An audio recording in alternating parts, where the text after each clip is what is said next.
On the basis of source of generation, there can be two sources of generation. First is internal sources and second is external sources. So source of generation.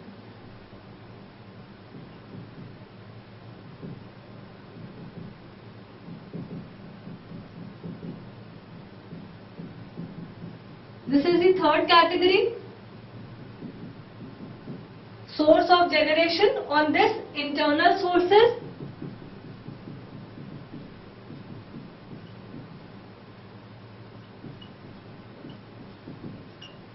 And second is external.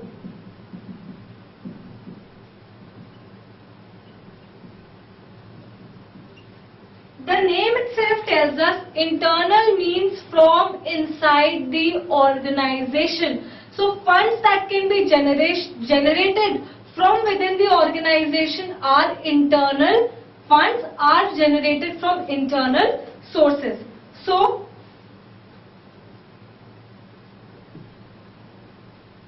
they are generated from within.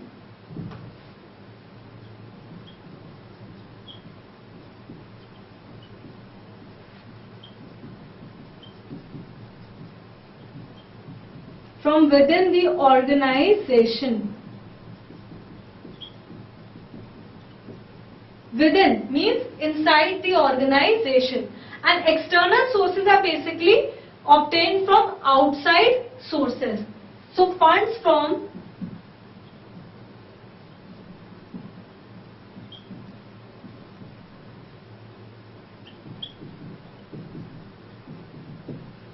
outside are external sources, funds. Now what happens is that we can generate only a limited amount of funds from within the organization. All the needs cannot be fulfilled from the internal sources. Only a limited amount of needs can be satisfied. So only limited needs are fulfilled. It fulfills only limited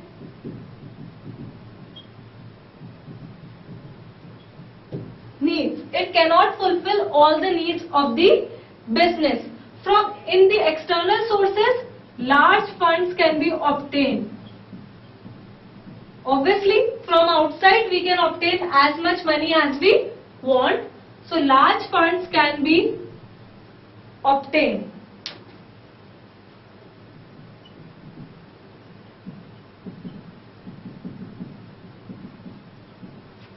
And the last is that it is costly.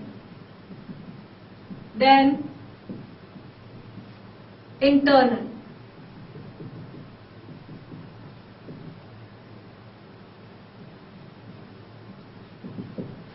Source. If we borrow from outside, huge interest is to be paid, but internal sources are relatively less costlier.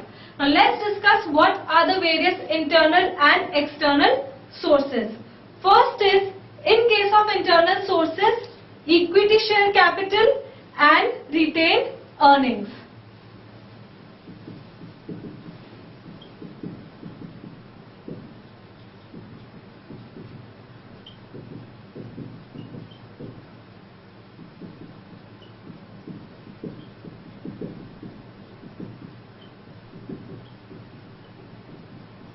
These are the two categories of internal sources. External sources can be loans from banks, institutions, commercial papers. All the sources which are outside the organization are external sources. So they can be loans,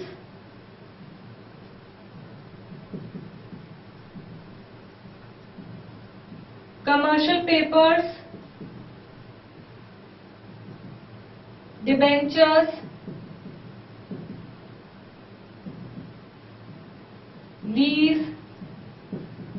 All these sources which are outside the organization are external. Trade credit,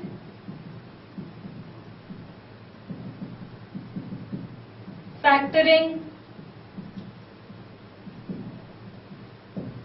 So these are the external sources. So we have discussed about three kind of sources, three classifications.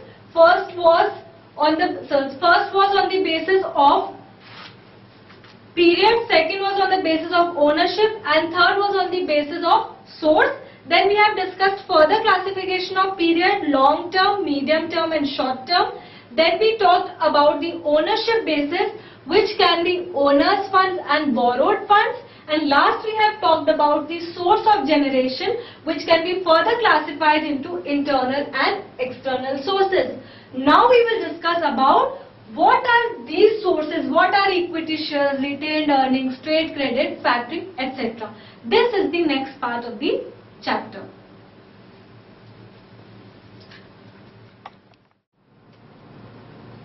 So far we have discussed about the categorization or the classification of sources of funds. We talked about those classification and the various kinds of funds that were available. Now we will discuss them one by one, that what exactly are these sources. So we will discuss the sources of finance now. Basically in this chapter we are going to talk about 9 sources of finance. There are 9 sources. So let's take it in a tree diagram. What are the 9 sources of finance?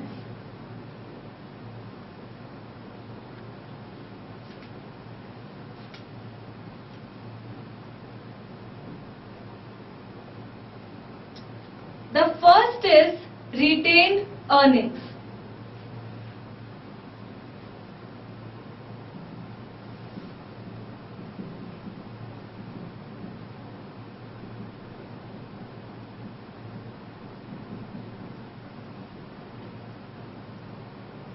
Second one is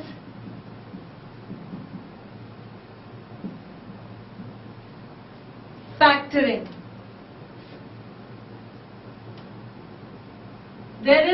The third one is financial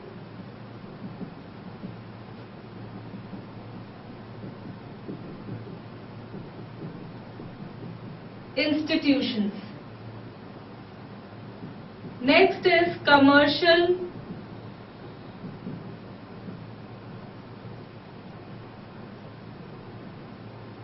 paper. Next is commercial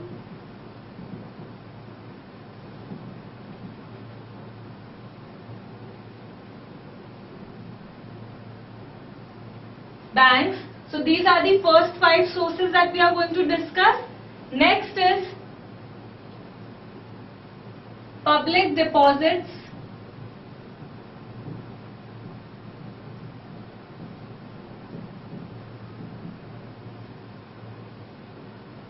Next is lease.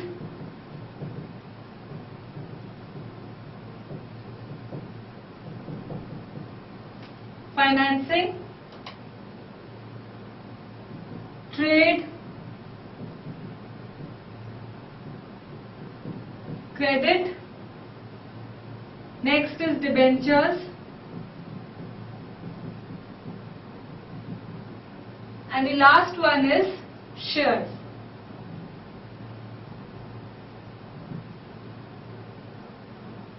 So these are the 10 sources of finance that we are going to discuss in this chapter one by one. Retained earnings, factoring, financial institutions. That means we can obtain finance from any of these sources. We can finance our business by retained earnings.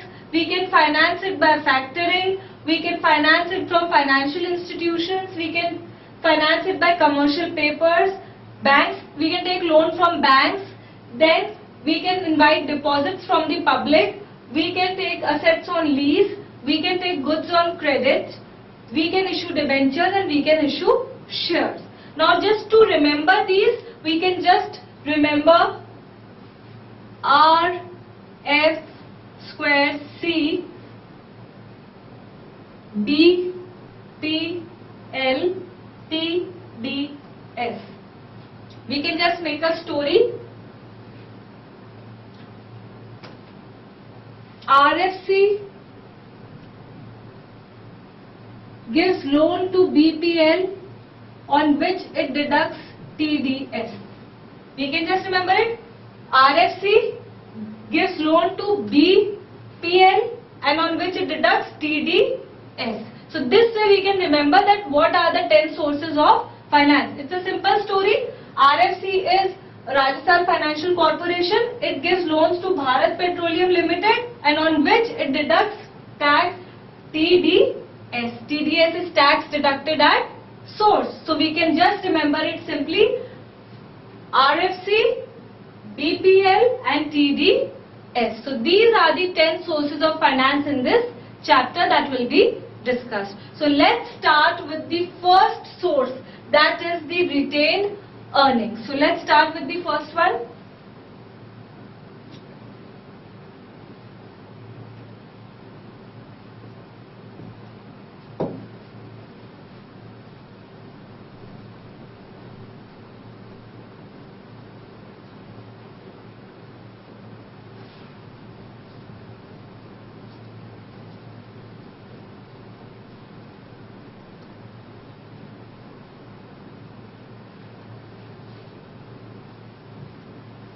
So the first one is retained earnings.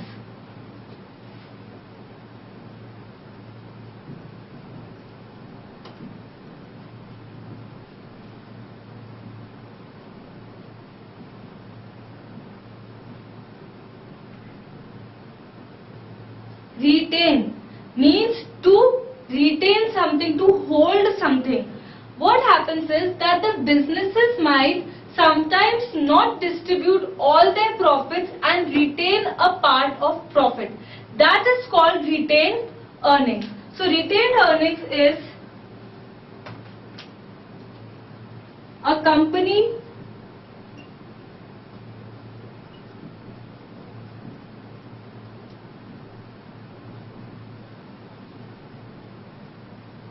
generally does not distribute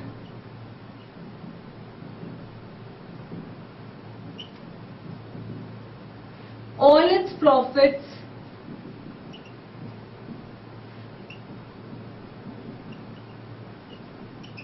as dividend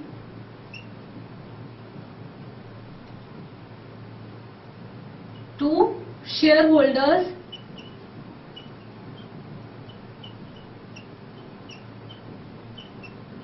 but retains a part of profit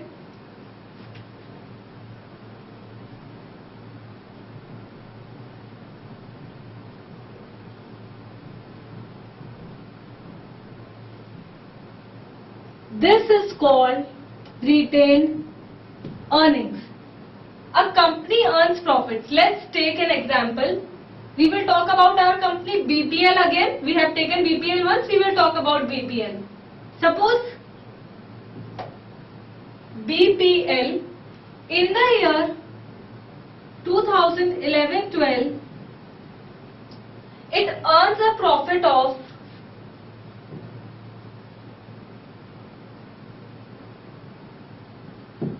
10 crores. Now what happens is that company has two options. It has its own shareholders. We will talk about shares in the end.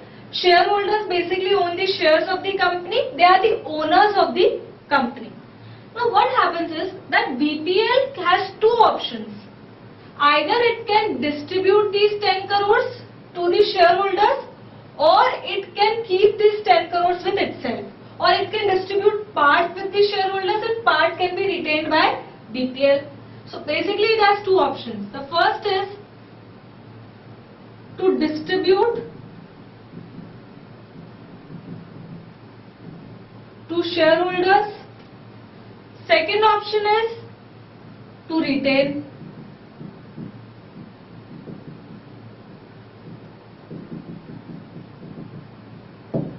Now we should remember that giving dividend to the shareholders is at the discretion of the company.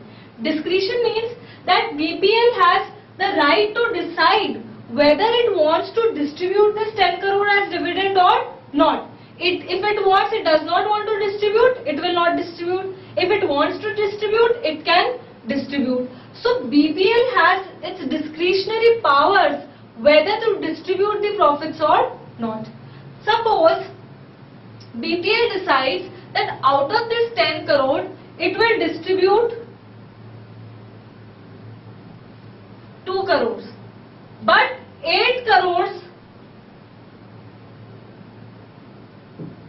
will not be distributed. It will be retained in the business.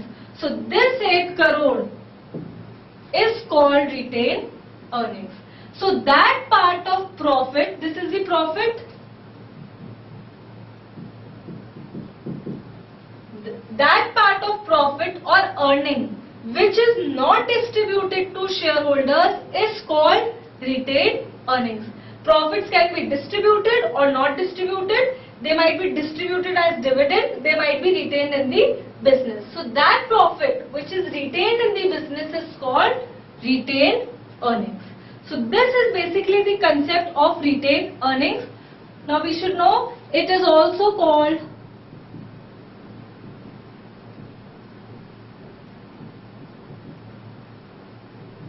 plowing back of profits.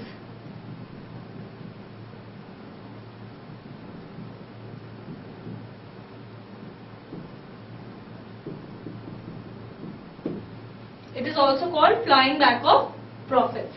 Now suppose BPL has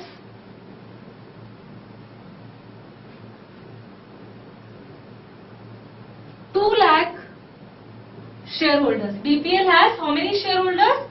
2 lakh shareholders to whom it distributes the dividend of 2 crores. So one shareholder will get how much dividend? 100 rupees dividend. One shareholder will get 100 rupees dividend. This is the distribution.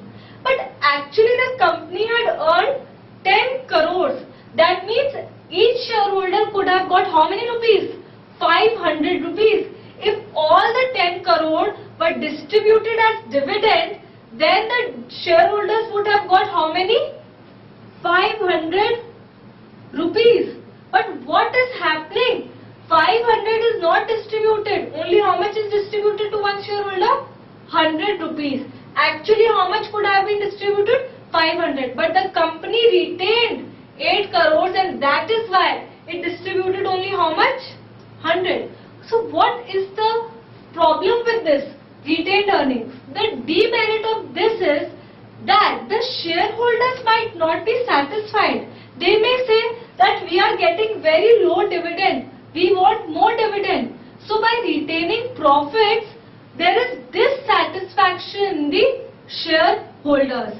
So basically, retaining the profits in the business dissatisfies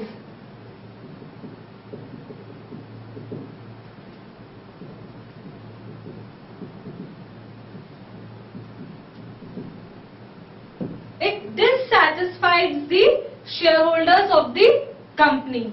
Then what is the merit of this? Now since the company has rupees 8 crore saved, it has saved rupees 8 crore. So later on, if in the business there is any kind of problem, there is any kind of loss, then the company has rupees 8 crore to bear that loss. So retained earnings increase the capacity of the business to bear losses. So this increases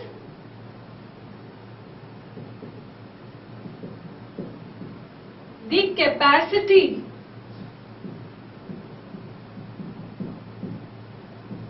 of business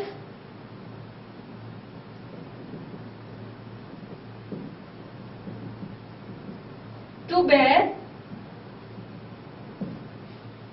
losses. Now, next is that this source is not a very certain source. Now, suppose in the year 2011 and 12, BPL made a profit of 10 crore. But say next year, in the year 2012-13, BPL made a profit of only say 2 crore. Now what will happen? Last year it could get 8 crore as retained earnings, but this year it is It cannot get more than 2 crore. So this source is very uncertain because we don't know how much profit company will make each year. So the problem with this again is that it is an uncertain source.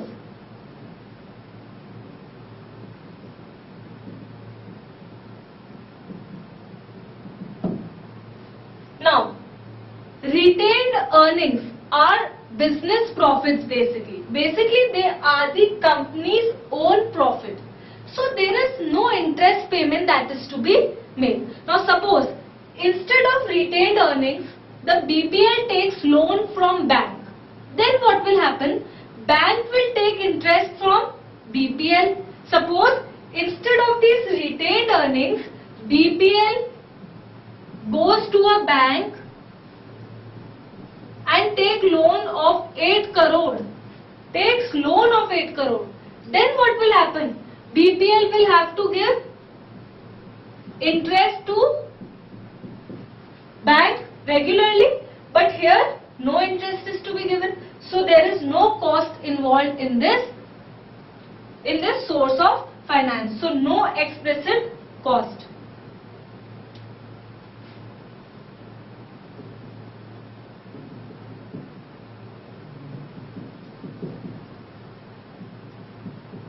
So no explicit cost.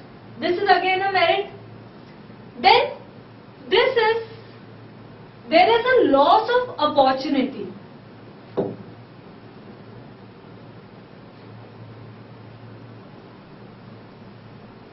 Now the company has retained this profit of 8 crores.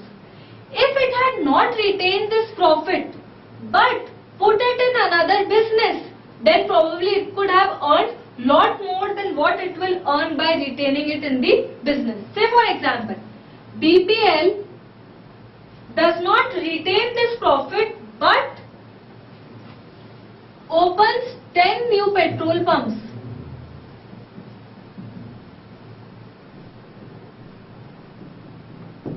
Out of this profit, then probably it could have earned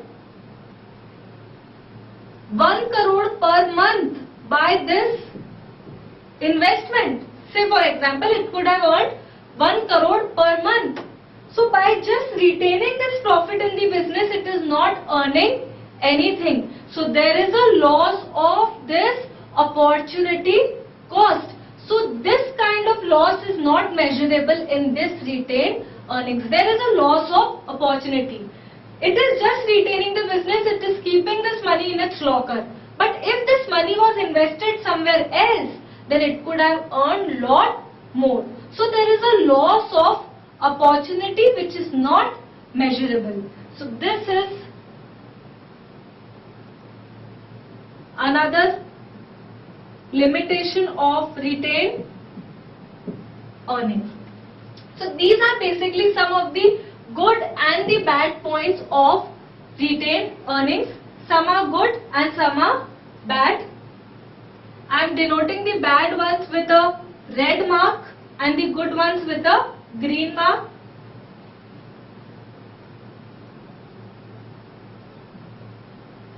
So these are the bad points and these are the good points. So this is the first source of finance, that is the retained earning. A company generally does not distribute all its profit but retains a part of profit, that is called retained earnings. It is also called plowing back of profits. We have taken an example of BPL where out of 10 crore, it distributed 2 crores and retained 8 crores. There are few good points and few bad points in retained earnings. So this is the first source of finance in the business.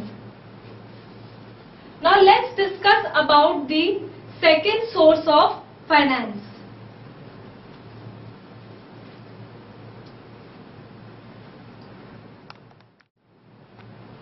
Factoring.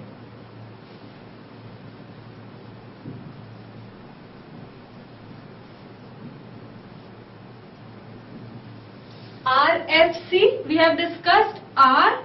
Now we are discussing F, that is factoring. The second source of finances are factoring. Now, what is factoring? Let's discuss it with an example so that it's easy to understand. Let's say BPL sells products, sells petroleum to various customers. Now it is not necessary that all the payment is taken at the same time. It might agree to take payment at a later date. So suppose there is one customer of it. So let's take an example, ABC. ABC is the customer. Now factor basically, let's take many banks act as factors. Let's take State Bank of India as one of the factors. So let's take SBI as factor in our example. Is the factor who does factoring. Now what does he do? BPL sold petrol to ABC Limited. Now what happens? Suppose this and many more customers, ABC, XYZ, many customers. It sells the goods on credit. They have become the debtors now. Debtors means BPL will take money from them later on. What happens is, suppose BPL has debtors worth rupees 50 lakhs. It has debtors worth rupees 50 lakhs. What does this mean? That BPL has sold goods to many customers and has not taken money from them. It will come on some later date, and that money is how many? 50 lakhs. Suppose ABC Limited said that I will make the payment on, say, 30th June. ABC Limited said that I will make payment on 30th June. But today is, say, when the goods are sold, the date is 1st April. ABC Limited said, I need time. I will make payment only after 3 months, April, May and June. On 30th June, I will give you the payment. Right now, I don't have the money. BPL Limited said, okay. It was okay with the fact that ABC Limited will give money after 3 months. Now, suddenly, on 15th April, BPL needs money. BPL suddenly needs 50 lakhs for some purpose. It cannot go to ABC Limited because ABC Limited said it will give money only after 3 months, to which BPL had agreed. So it cannot go to ABC Limited that give me the money. No, that will be wrong. So what it will do is BPL Limited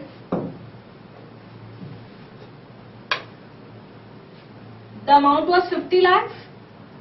BPL Limited goes to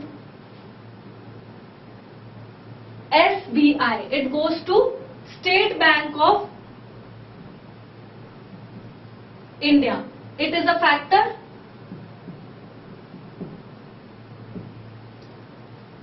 What happens is that BPL will sell ABC Limited's bills receivable. It has some bill receivable. That bill BPL will sell to SBI. It will say that when this money comes, you go and collect it from ABC Limited on 30th June, but right now you give me this rupee. You can take it on 30th June. What will factor do is, factor will say that okay, I will give you 48 lakhs today, and on 30th June I will go to ABC Limited and take the money. What happens is, BPL has given the bill of 50 lakh, but he has taken only how much? 48 lakh. And on 30th June, on this date, SBI will go to ABC Limited and take how much? 50 lakh. This 2 lakh is basically the commission of the factor. He will not do it for free. What is his motive behind it? He will earn this 2 lakh in this transaction, in this difference. Now what happens this way? BPL gets the money. ABC can also give the payment by 30th June and factor also earns how many? 2 lakh rupees as the commission. So basically this is the whole concept of factoring. Now what happens is that sometimes the company make an agreement with the factor for all the time that all the debts will be collected by the factor only. There can be agreement for a year, for 2 years. This is only one example. BPL can enter into a contract with SBI on an annual basis also. This is basically the factoring in which the bills are discounted by the factor. This is one of the service provided by the factor. Now from this we come to a point that factoring are of two types. Factoring are of two types. Recourse